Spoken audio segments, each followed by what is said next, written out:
How to fix Windows 11 update stock. Hi everyone, this is Kid and welcome back to another video.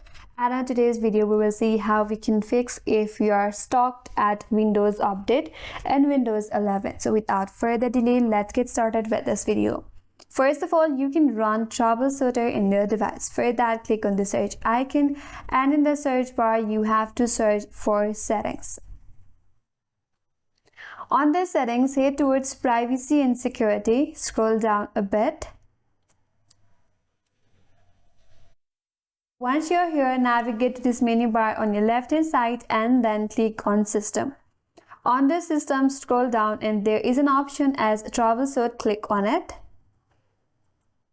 And here click on other troubleshooters, and under this you have a Windows update. You have to click on run. After that, the troubleshooter will scan your device, and if it detects any of this problem in your device, it will solve your problem.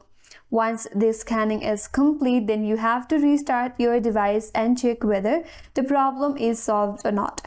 If that still does not help you, now again navigate to the search icon and in the search bar type in run and then open up run prompt. So here in this text box, type in services.msc, then press enter in your keyboard. That's gonna open up services. Here from the list available, you have to search for Windows Update. For that, you can navigate to the W section and there is Windows Update.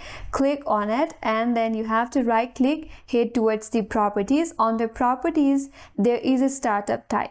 Click on this drop down and if it's selected to manual or disabled, make sure to click on automatic and then click on apply.